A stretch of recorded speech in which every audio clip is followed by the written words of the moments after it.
bulletin d'information de la Ligue islamique mondiale. Voici les principaux titres. Le centre d'aide humanitaire et de secours du roi Salman fournit des services de santé au Soudan et en Mauritanie en coopération avec la Ligue. Un partenariat exceptionnel au service des générations futures entre la Ligue islamique mondiale et l'Institut Tony Blair. La Ligue appelle toutes les parties en Afghanistan à sauver des vies et des biens. El Aïssa se rend en Macédoine du Nord à l'invitation officielle du président macédonien. La Ligue soutient le projet du Haut Commissariat des Nations Unies visant à la protection de l'enfance au Nigeria. Que la paix soit sur vous.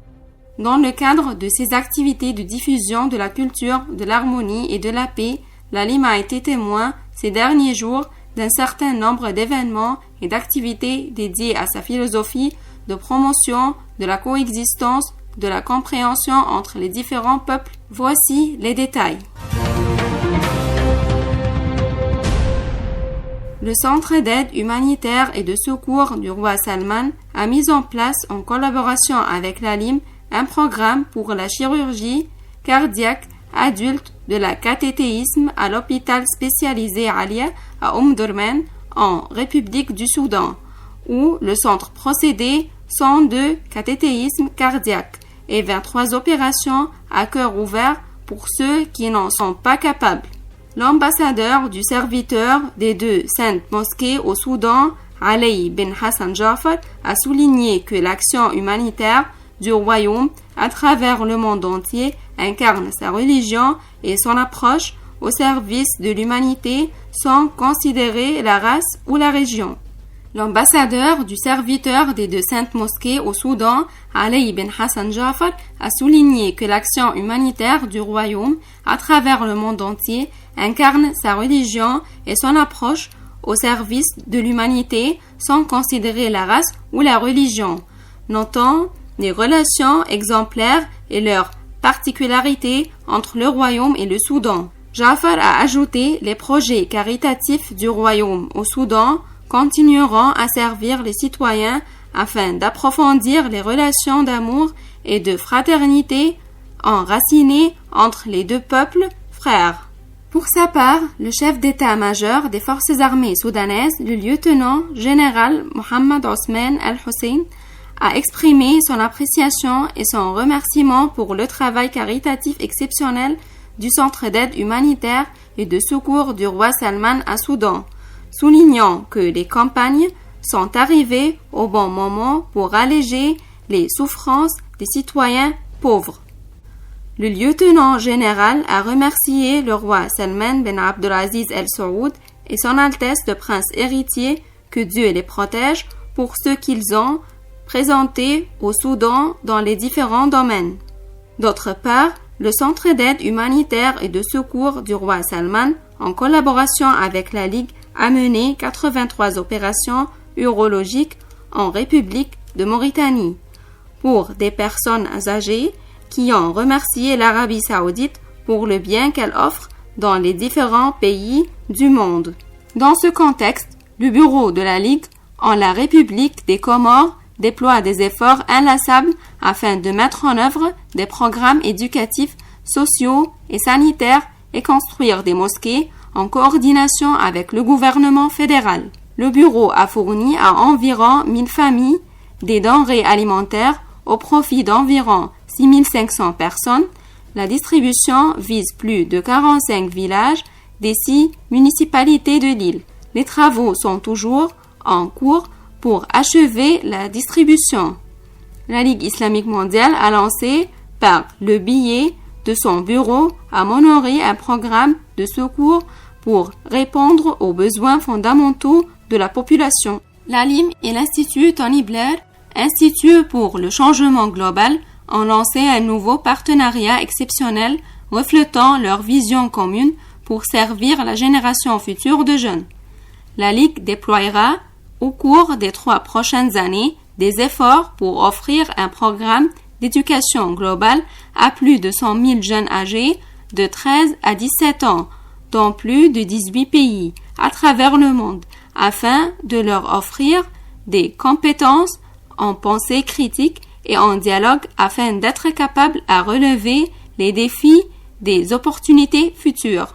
À travers les écoles et les partenaires de l'éducation du monde entier, ce programme permettra de former davantage de 2400 enseignants sur les compétences de dialogue telles que la pensée critique, l'écoute active, la communication globale, ce qui contribue à construire plus de compréhension mutuelle, de tolérance et de confiance entre les jeunes et leur communauté et à corriger les concepts concernant la diversité religieuse et culturelle.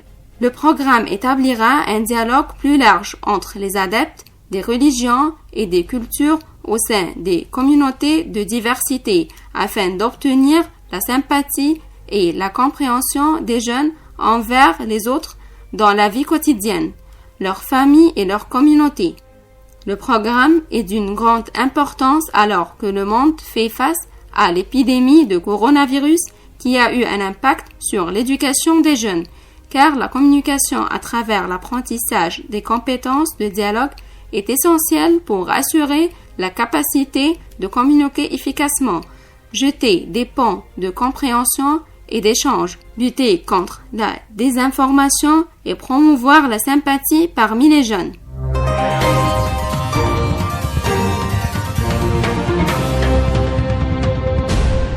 La Ligue islamique mondiale a confirmé qu'elle suit avec intérêt les derniers événements en Afghanistan, appelant toutes les parties à sauver des vies et des biens et à assurer la sûreté et la sécurité de tout. Son Excellence, le secrétaire général de la Ligue, Cheikh Mohammed bin Abdul Karim Al Aissa, a exprimé son espoir de stabiliser la situation en Afghanistan dès que possible et d'unir tous les Afghans pour leur pays. Son Excellence a déclaré au nom du Mufti, des savants de la Oumma islamique, membres de ses conseils et ses organes internationaux et de l'organe suprême du document de la Mecque et au nom de la jeunesse de la nation, la Ligue apporte son appui au peuple afghan, soutient ses choix et son droit à la vie décente, afin de renforcer le sens de la fraternité, de la foi et de la fraternité nationale. Ce sens qui doit inclure tous les citoyens avec une conscience religieuse et nationale, rejetant l'approche de la classification, de l'exclusion, de la division et de l'imposition d'opinions d'un seul côté.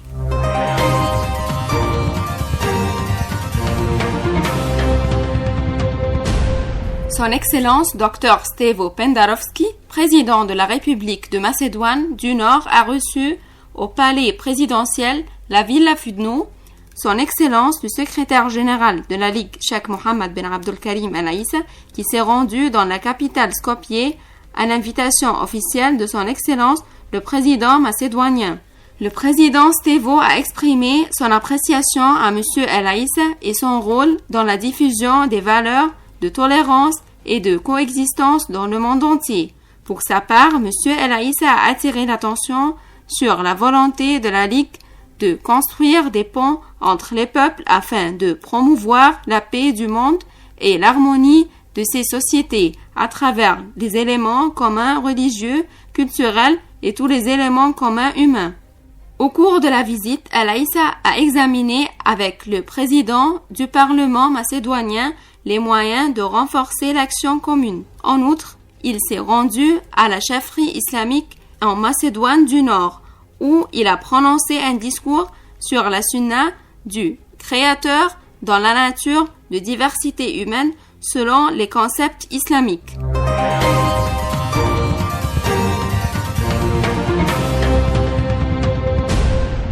La Ligue islamique mondiale et le Haut Commissariat pour le réfugié HCR ont conclu un accord de subvention pour soutenir les activités du projet d'intervention de protection de l'enfance mis en œuvre par le HCR dans le nord-est du Nigeria, où vivent plus de 2 millions et 1000 hommes, des femmes et des enfants déplacés à l'intérieur du pays depuis 2009. L'accord aidera à sauver de nombreux enfants qui ont été forcés de fuir en quittant leur foyer et leur famille. Il met également l'accent sur la nécessité de protéger les enfants qui sont exposés au risque de traite des êtres humains ou étaient de ces victimes, en particulier les filles. En plus, soutenir les activités des organismes gouvernementaux compétents pour améliorer les services de protection de l'enfance. L'accord permettra de former des structures communautaires et d'organiser des concours entre les écoles pour protéger les droits de l'enfant dans la pandémie de coronavirus et faciliter l'adoption du concept d'école sûre pour les enfants en tant que soutien supplémentaire. En outre, l'accord aidera à fournir d'outils de divertissement et de jeux, soutenir les activités appropriées pour les enfants dans 3 lieux sûrs et intégrés pour les femmes et les filles, et fournir aux mineurs séparés un soutien matériel, des vêtements, des couvertures, des chaussures, etc.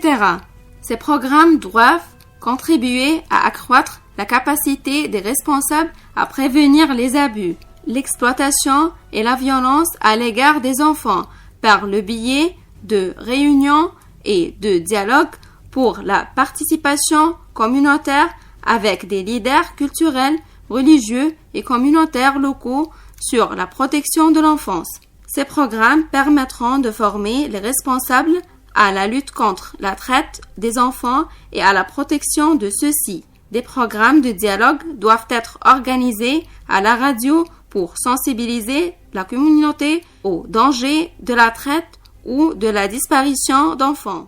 Il est prévu de former les enseignants dans les écoles à la protection de l'enfant et ses droits.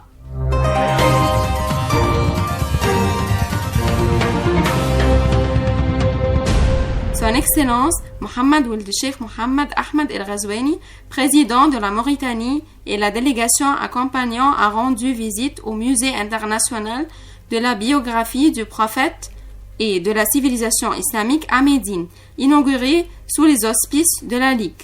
Sa Majesté a visité les pavillons du musée où il a assisté à un certain nombre de représentations interactives sur la biographie du prophète. Que la paix et la bénédiction de Dieu soient sur lui. Il a vu des différentes petites modèles de la Mecque et Médine, de la voie de Hijra, des atlas, des cartes, des divers moyens éducatifs et des moyens techniques modernes.